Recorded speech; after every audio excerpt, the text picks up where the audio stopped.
Graça, misericórdia e paz da parte de nosso Senhor e Salvador, Jesus Cristo. Amém? Nós vamos abrir nossa Bíblia hoje na Epístola de Paulo aos Colossenses, capítulo 3, e vamos ler do versículo 12 ao 17. É um texto um pouco longo, mas a gente vai ler o todo. Diz assim a palavra do Senhor: Revesti-vos, pois, como eleitos de Deus, santos e amados, de entranhas de misericórdia, de benignidade, humildade, mansidão, longanimidade, suportando-vos uns aos outros e perdoando-vos uns aos outros. Se alguém tiver queixa contra outro, assim como Cristo vos perdoou, assim fazei vós também. E sobre tudo isto, revesti-vos de amor, que é o vínculo da perfeição. E a paz de Deus, para a qual também fostes chamados em um corpo, domine em vossos corações e sede agradecidos. A palavra de Deus habite em vós abundantemente, em toda a sabedoria, ensinando-vos e admoestando-vos uns aos outros, com salmos, hinos e cânticos espirituais, cantando ao Senhor com graça em vosso coração. E quanto fizerdes por palavras ou por obras, fazei tudo em nome do Senhor Jesus Cristo, dando por ele graças a Deus Pai. Amém? Vamos orar. Senhor nosso Deus e nosso Pai Celestial, nós clamamos a Ti, confiados no poder que há no sangue de Jesus, que o Senhor esteja visitando a cada um de nós que ouve essa palavra, que essa palavra entre em nossos corações de uma maneira viva e não haja nenhum só recanto do nosso interior que não seja iluminado pela luz do céu, através dessa palavra, Senhor, que sejamos transformados para a honra e glória do Teu nome, em nome de Jesus. Amém. Meus amados, essa palavra, ela fala de transformação real, de transformação visível, e é inevitável eu não me referir a uma pessoa muito amada de nós, que tem se submetido a um processo de transformação muito grande. Transformação em todas as áreas, transformação emocional, transformação física. Houve um emagrecimento de quase 30 quilos, né? E tem sido visível a mudança que nós temos testemunhado na vida dela. E aí, eu não vou dizer nesse lugar que a gente está falando de ilha, mas é isso que tem acontecido. Lindamente, o Senhor tem feito uma transformação maravilhosa. E eu quero convidá-los para que nós façamos olhemos para as transformações espirituais que também tem acontecido com a nossa irmã. Ela tem passado por um processo longo de transformação e a gente glorifica demais ao Senhor. Mas vamos voltar para o texto. O desejo do nosso coração é instruí-los a revestirem-se da nova roupagem espiritual que convém à nova vida em Cristo, porque a nova vida exige vestes novas. Todo o excesso das gorduras do pecado que haviam anteriormente, antes de nós sermos alcançados pela graça e pela misericórdia de Deus, a nossa nova roupagem não veste aquele que ainda insiste em manter as velhas gorduras. Vamos usar essa linguagem metafórica. Esses versículos completam as exortações do apóstolo Paulo aos cristãos para que vivam em santidade.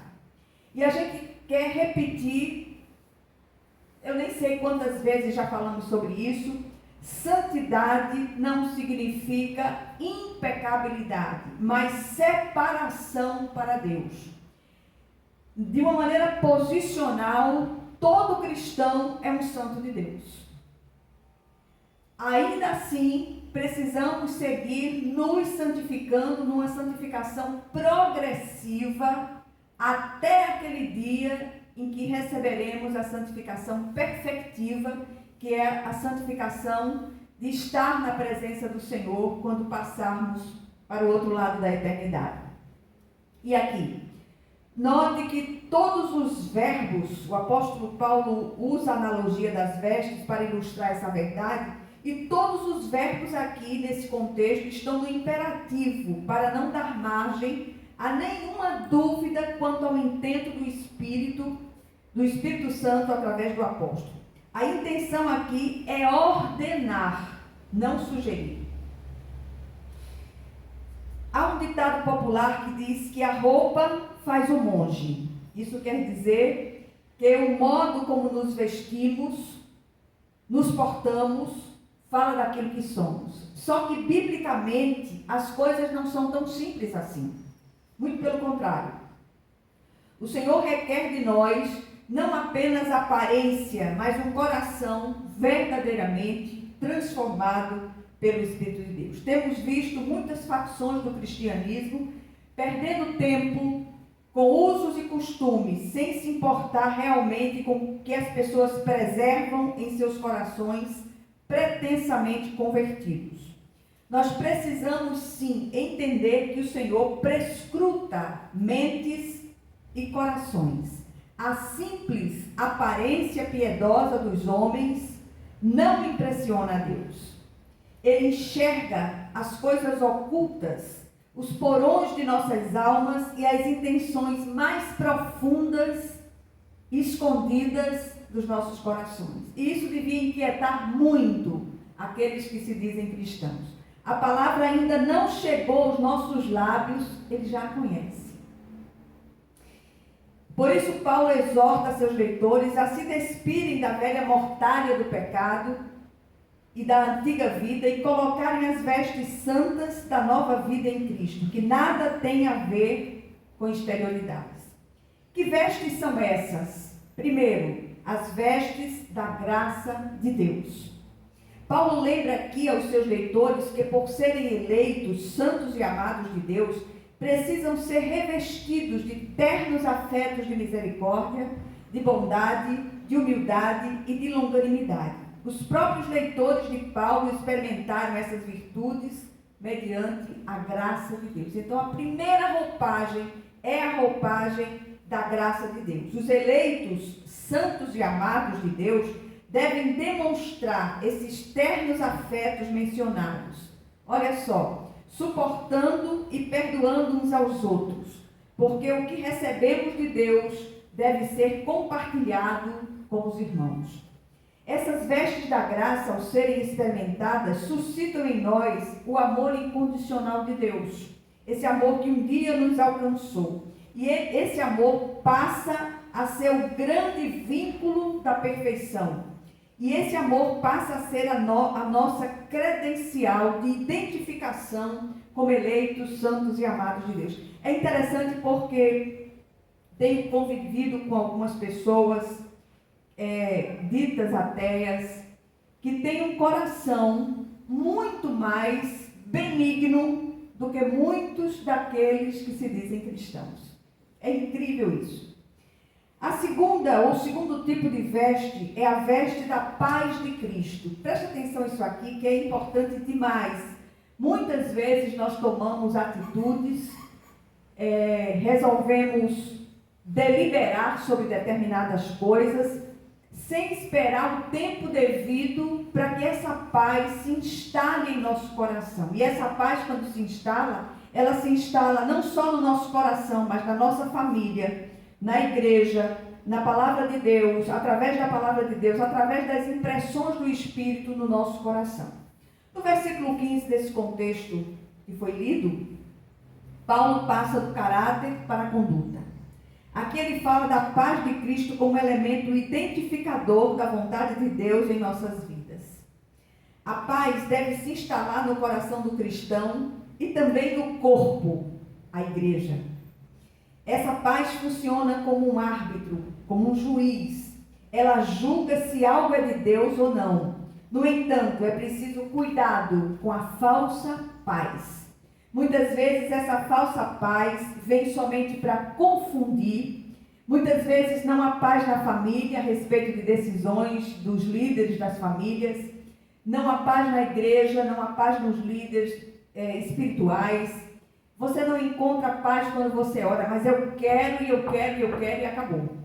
Aí eu estou em paz. Mentira. É só porque você quer que as coisas aconteçam daquele jeito. Veja o exemplo do profeta Jonas. É interessante isso aqui. Era um profeta de Deus, mas desobedeceu a sua vontade deliberadamente e ainda sentiu paz ao ponto de dormir no meio de uma tempestade. Olha só que coisa interessante. Dizer simplesmente estou sentindo paz nessa questão não é prova suficiente que estamos fazendo a vontade de Deus. A paz no coração precisa estar alinhada com a paz na igreja, na família, em concordância com a palavra de Deus. Se há paz no coração, mas ainda não há no coração dos familiares, principalmente no cônjuge, aguenta um pouco mais. Nem tampouco no corpo, a igreja. Devemos esperar até que tudo se alinhe, inclusive a palavra de Deus. Nada perdemos por esperar pacientemente a vontade soberana de Deus, que vem na hora precisa, na hora certa. Quando o cristão perde a paz de Deus, começa a tomar rumos fora da vontade do Senhor. E existe uma diferença muito grande entre a vontade soberana e a vontade permissiva de Deus. Quando o cristão ou aquele que se diz servo diz eu quero isso, muitas vezes o Senhor permite, mas faz definhar-lhes a alma, como disse através do salmista. Então, quando o cristão perde essa paz, aí já viu, né? A coisa fica bem complicada. Quando houver paz, haverá gratidão e louvor nos lábios e quietude em nossa volta. A terceira veste é a veste da palavra de Cristo. Os que se revestem da palavra de Deus instruem e aconselham-se mutuamente, porque a palavra de Deus é sabedoria de Deus. A palavra deve ser para nós a única regra de fé e prática e deve nortear nossa vida. Mas para isso, precisamos ler, meditar e praticar essa palavra. Deve ser sempre considerada dentro do seu respectivo contexto. Muitos têm o costume de retalhar versículos bíblicos, frases tiradas das Escrituras, e assim tem surgido muitas heresias. A palavra precisa ser encaixada dentro dos seus respectivos contextos. Lembre-se sempre que o adversário também conhece a palavra de Deus e a usou para tentar o próprio Filho de Deus. O que não fará conosco? Cuidado com as revelações, sonhos e visões extrabíblicos. Nunca vi tanto revelamento. Revelamento sim, porque não é revelação. São produtos da mente maluca de muitos. Nem todo sobrenatural é de Deus. Portanto, precisamos submeter tudo ao filtro santo da palavra de Deus. O cristão revestido da palavra é alegre, é grato, mas é, sobretudo, submisso ao Senhor. E, por último, são as vestes do nome de Cristo. Olha que coisa interessante. Esse culto é um culto de oração, mas é um culto também de doutrina, onde nós pregamos a palavra de forma didática. Então, como cristãos, somos chamados pelo nome de Cristo. Isso é, na verdade, um grande privilégio, mas também uma grande responsabilidade. E em se tratando, sobretudo em se tratando de seres humanos imperfeitos, mas pela graça e soberania de Deus, temos esse glorioso nome sobre nós. O nome de uma pessoa assinado em um cheque autoriza o saque. O nome de um presidente em um decreto o transforma em lei. O nome de Jesus Cristo em nós, além de ser a esperança da glória, nos autoriza a orar, curar, libertar, perdoar, levar a salvação às pessoas. Olha que coisa interessante. Apesar de nós. Este nome é o salvo-conduto para adentrarmos no Santo dos Santos, na sala do trono de Deus, na presença do Supremo Juiz do Universo, o nosso Pai Celestial. Tudo isso porque esse nome está acima de todo nome que possamos referir, tanto hoje como eternamente. Nada fazemos de nós mesmos e sem Ele nada podemos fazer. E isso deve ser motivo constante e contínuo de ações de graças da nossa parte. O que este texto nos ensina de forma muito prática? Primeiro, precisamos nos despir da velha mortalha do pecado e da velha vida. Como eleitos de Deus, santos e amados, cobertos pela graça do Senhor, revestidos dessa graça, precisamos ser revestidos de ternos afetos de misericórdia, de bondade, de humildade, de mansidão e de longanimidade. Cadê essas posturas no meio do povo de Deus? Segundo lugar, precisamos demonstrar esses afetos suportando e perdoando uns aos outros em resposta à graça de Deus em nós derramada. O amor de Deus precisa ser em nós credencial de verdadeiros cristãos. Terceiro lugar, precisamos aprender a discernir a verdadeira paz ou nos revestir da paz de Cristo como árbitro em nosso coração e elemento identificador da vontade de Deus. E saber quando essa paz é genuína ou essa paz é uma falsa paz, trazida muitas vezes até pelo adversário para nos confundir. A gente não pode esquecer que ele tem poder para se fazer passar até por um anjo de luz para confundir, se possível, os eleitos de Deus. Então, fica esperto em nome de Jesus. Em quarto lugar, precisamos nos revestir da palavra de Deus para não nos deixar levar por qualquer vento de doutrina, e vamos combinar que nesse tempo em que nós chamamos hoje, os ventos de doutrinas têm sido cada vez mais devastadores. E o povo de Deus precisa aprender a mergulhar na profundidade da palavra de Deus, sobretudo para aprender sabedoria e discernimento. E por último, precisamos nos revestir do nome de Jesus como maior chave de vitória, poder e autoridade concedida aos eleitos, santos e amados de Deus. Que o Senhor, Ele aplique essa porção da palavra aos nossos corações e que sejamos instruídos nessa palavra de vida eterna, que é geradora de vida. Vamos orar uns pelos outros. Senhor, nosso Deus e nosso Pai celestial, clamamos a Ti, Senhor, que esta palavra atinja o alvo, Senhor. Atinja os corações, que ela, como seta bendita, vá ao alvo para trazer mudanças profundas, transformações, e que o Teu povo, ao ouvi-la, saia revestido, Senhor, da nova ou das novas roupagens espirituais que demandam a nova vida em Cristo. Que o Teu nome em todas as coisas seja glorificado. Nós clamamos a Ti, Senhor, pelos irmãos amados desta comunidade que tem sido bênção nesse lugar. A igreja, templo físico, ainda está fechada por conta da pandemia, mas a igreja continua funcionando e continua aberta espiritualmente para atender a quantos têm chegado neste lugar buscando ajuda. E eu agradeço a Deus pela vida de quantos têm chegado nesse lugar, têm dizimado com fidelidade, Senhor.